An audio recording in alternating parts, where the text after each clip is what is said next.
Hello student, इस video में हम जो फर्स्ट चैप्टर है हमारा पॉलिटिकल साइंस क्लास 9th का, इसका ये सेकंड पार्ट करेंगे। फर्स्ट पार्ट में हमने यहाँ तक कर लिया था कि डेमोक्रेसी के बारे में जाना था। थोड़ा सा अब हम यहाँ देखेंगे कि डेमोक्रेसी क्यों, है ना, वाई डेमोक्रेसी, डेमोक्रेसी क्यों ज़रूरी है, तो थोड़ा उसके बारे में देखेंगे। देखिए, सबसे पहले मैं एक पॉइंट जो बताने वाला हूँ वो ये है कि आर्गूमेंट्स अगेंस्ट डेमोक्रेसी। अभी डेमोक्रेसी हमने जो पढ़ा था पीछे, यानी इससे पहले वाली वीडियो में हमने पढ़ा था कि डेमोक्रेसी क्या है। Democracy is the form of government in which rulers are elected by the people, कि एक ऐसी सरकार है जिसमें जो शासन करने वाला होता है वो लोगों के द्वारा चुना गया होता है, ठीक है। और लेकिन इसके कुछ जो आर्गुमेंट जो इसके अगेंस्ट भी जाते हैं वो, है ना, ये हैं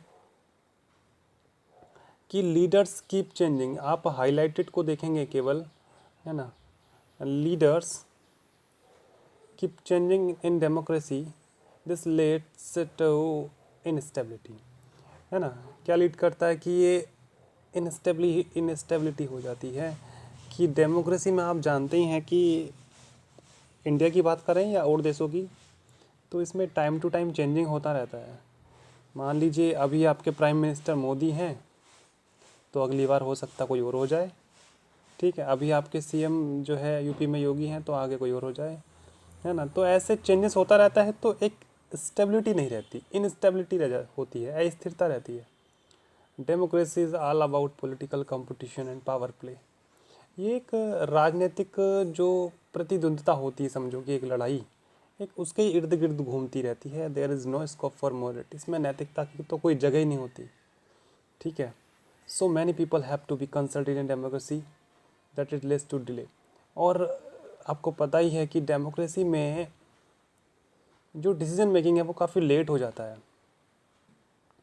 कई लोग आपस में कंसल्ट करते हैं, तो मतलब इसमें जो भी चीज़ है, हर चीज़, कोई भी हो, कोई भी मुद्दा हो, सब लेट ही हो जाता है ना, लेट ही लेट चलता रहता है, ठीक। Elected leaders do not know the best interest of the people to bad decision. जो इलेक्टेड लीडर्स होते हैं, चुने हुए जो लीडर्स होते हैं, वो लोगों की आंतरिक इच्छा नहीं जान पाते, और उससे होता क्या है कि वो डिसीजन भी जो है उनके अगेंस्ट ले लेते हैं, कभी कभी तो बैड डिसीजन ले लेते हैं। Democracy lead to corruption for in based on electoral competition. देखिए, सबसे ज़्यादा करप्शन की बात करें तो वो भी इसी फॉर्म में है। Ordinary people do not know what is good for them, they should not decide anything. अब मामूली आदमी जानता ही नहीं है कि उसके लिए अच्छा क्या है, बुरा क्या है ना, और वो कुछ डिसाइड ही नहीं कर पाता। और जो लोग रिप्रेजेंटेटिव होते हैं वो सब अपने अपने बारे में ज़्यादा सोचने लगते हैं। तो ये आर्गूमेंट्स थे जो डेमोक्रेसी के अगेंस्ट जाते हैं। तो अपनी अपनी सोच है लोगों की कि कैसे डेमोक्रेसी को हम बढ़िया कह सकते हैं, बेटर फॉर्म ऑफ गवर्नमेंट, है ना। अगर डिसएडवांटेजेस आए आपके, तो आप ये आर्गूमेंट लिख सकते हैं, है ना। अब बात आती है कि आर्गूमेंट्स फॉर डेमोक्रेसी, ये तो अगेंस्ट थे। देखिए, अब डेमोक्रेसी के बारे में कि क्या democratic government is a better government because it is a more accountable form of government. ये इसके फेवर में है, ये पॉइंट जो है इसके फेवर में है कि ये अकाउंटेबल फॉर्म ऑफ गवर्नमेंट है, उत्तरदायी सरकार है।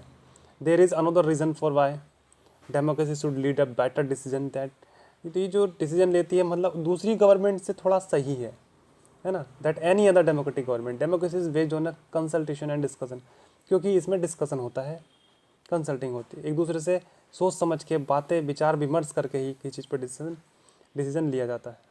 देखिए, क्वालिटी ऑफ डिसीजन मेकिंग, है ना, यहाँ लिखा है democracy improve the quality of decision making.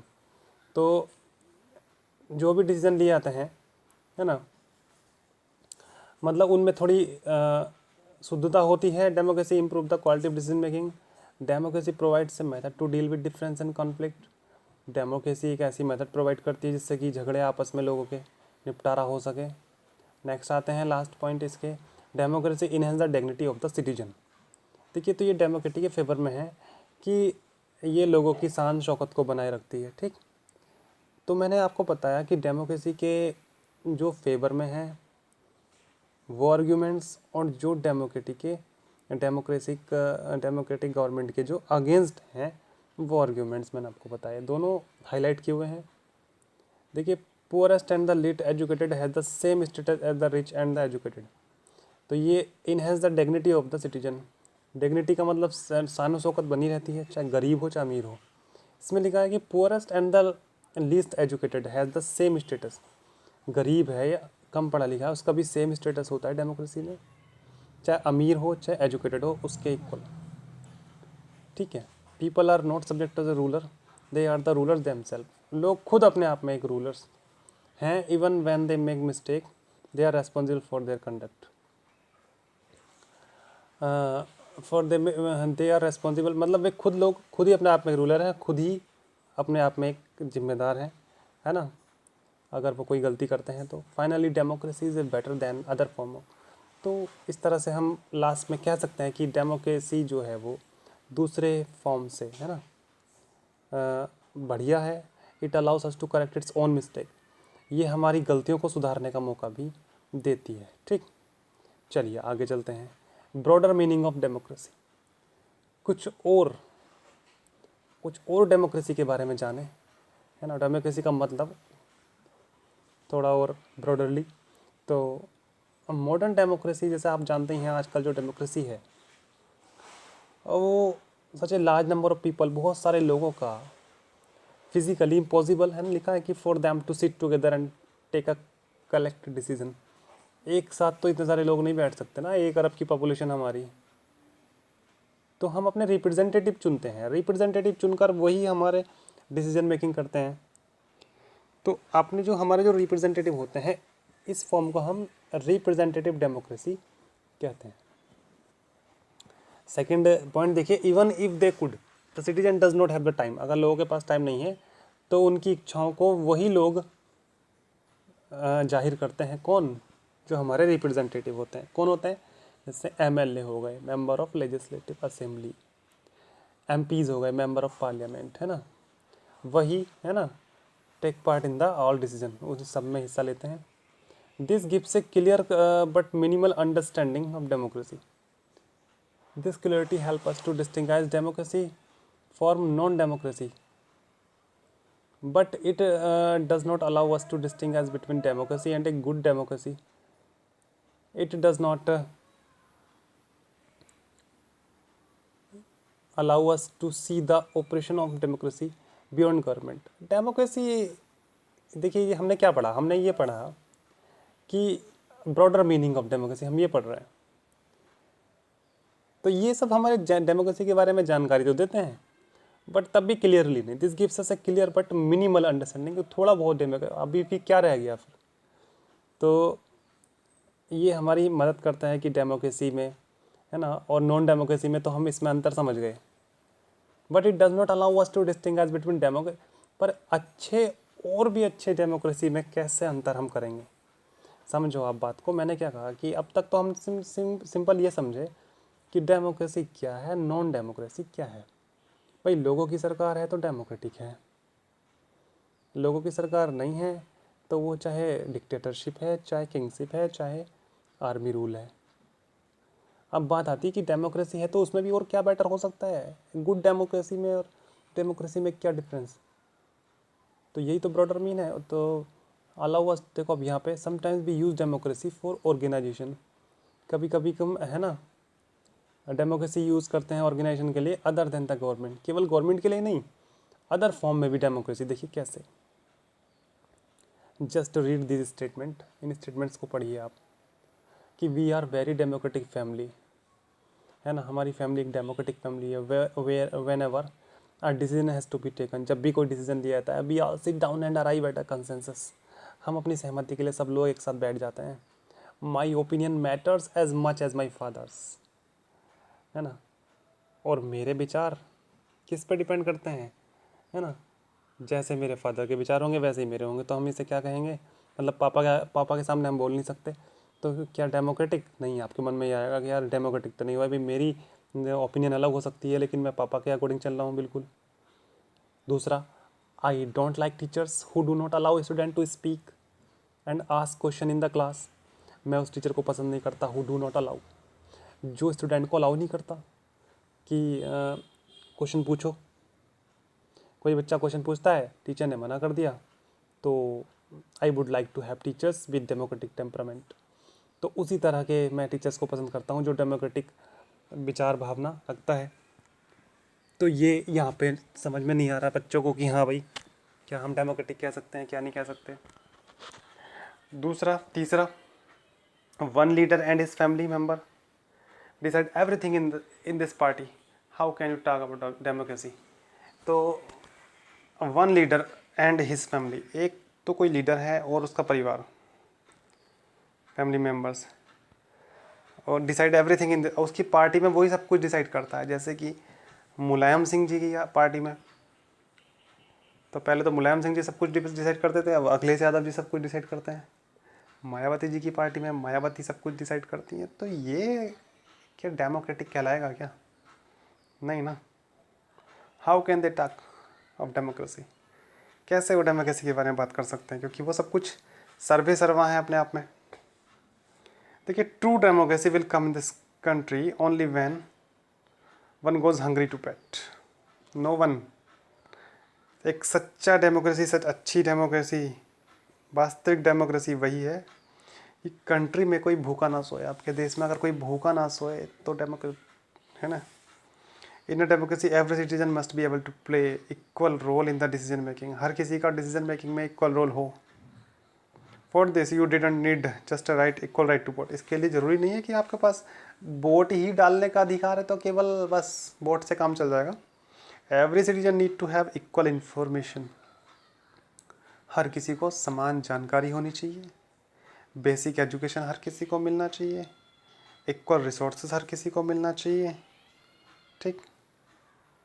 And lot of commitment, जो भी सरकारी सुविधाएं हैं वो सब हर किसी को मिलनी चाहिए बराबर, तो डेमोक्रेसी कहलाएगा, है ना। आगे चलते हैं, इधर तो कुछ है नहीं। चलिए, नीचे पैरा है, ये वाला पैरा पढ़ेंगे। Find out the total number of eligible voters in your assembly. अपनी असेंबली में टोटल वोटर्स,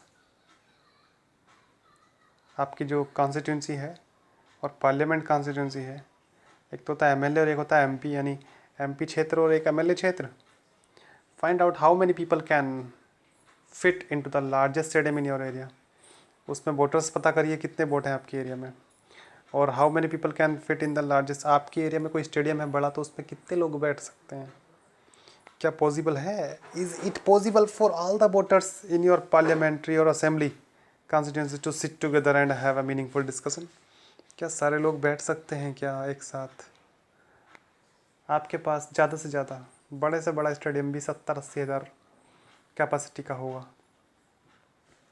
चलिए, सबसे बड़ा स्टेडियम गुजरात में बना है मोटेरा, 1 लाख, शायद 1,10,000 उसमें बैठ सकते हैं। तो क्या 1,10,000 आपकी कॉन्स्टिट्यूंसी में लोग हैं? नहीं, ज़्यादा होंगे। और ज़्यादा लोग कैसे बैठ जाएंगे एक साथ वहाँ, और सब एक साथ डिसीजन कैसे ले सकते हैं? और डिसीजन लेंगे भी तो सबकी राय का एक जैसी हो सकती है, तो ये पॉसिबल नहीं है। एक कहा जाता है कि democracy is a form of government, कि rulers elected by the people, ठीक है, और इट इज़ डिसीजन मेकिंग, है ना, लोगों की choice for choice of people. लेकिन लोग कहाँ, हर लोगों के विचार अलग अलग होते हैं। तो ये जो डेमोक्रेसी है हमारी, ये रिप्रेजेंटेटिव डेमोक्रेसी है। हम अपना एक प्रतिनिधि चुनकर भेजते हैं। उसमें भी देख लीजिए क्रॉस कटिंग कितना है ना। क्रॉस कटिंग कितना है कि हमने, मान लीजिए 2 कैंडिडेट, कई कैंडिडेट खड़े होते हैं, एमएलए एमपी, जीतेगा तो एक ना। तो जो जीतेगा, चलो मान लीजिए इसके लोग कि क्या लोगों ने ज़्यादा उसको पसंद किया, ठीक है, पसंद किया, और उससे ज़्यादा वोट हारने वाले कैंडिडेट्स के, एक के नहीं 3 हारे हैं, एक जीता है। तो उससे ज़्यादा वोट तो जो 3 हारे हैं, है ना, उनके मिला करके अगर आते हैं जीतने वाले से ज़्यादा वोट, तो क्या कहेंगे इसमें? आप इसमें क्या कहेंगे बताइए? कि ज़्यादा लोग तो बट गए, है ना, और जो जीत गया। तो ये एक बहुत ही एक कॉम्प्लेक्स कह सकते हैं इसको, बहुत ही मुश्किल एक ऐसी मेथड है डेमोक्रेसी के बारे में समझना कि जो भी पॉलिटिकल थिंकर्स होते हैं अपने अपने विचार सबके हैं, कोई अच्छा बताता है कोई बुरा बताता है, ठीक है। फिर भी अगर विचार करें, सारे आप चैप्टर पढ़ेंगे, आप ये सारे चैप्टर्स पढ़ेंगे पॉलिटिकल साइंस में, तो आप फाइनल डिसीजन पे यही पहुंचेंगे कि भैया दूसरों से तो ठीक है, मतलब अदर फॉर्म से आपकी ये डेमोक्रेसी ठीक है, बताओ ये है। लास्ट टॉपिक और पढ़ लेते हैं, democracy. This is what distinguish democracy from other governments, other forms of government like monarchy, जैसे मोनार्की जिसमें राजा बनता है।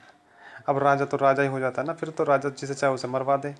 डिक्टेटरशिप, डिक्टेटरशिप का भी यही हिसाब है, जैसे किम जोंग साउथ कोरिया में आप जानते हैं, जिसको चाहे उसको फांसी पर चढ़वा दे, तोप के मुंह के आगे बांध के आदमी को उड़वा देता है। और वन पार्टी रूल या एक ही पार्टी का रूल जैसे चाइना में, तो ये इनसे तो ठीक है ना।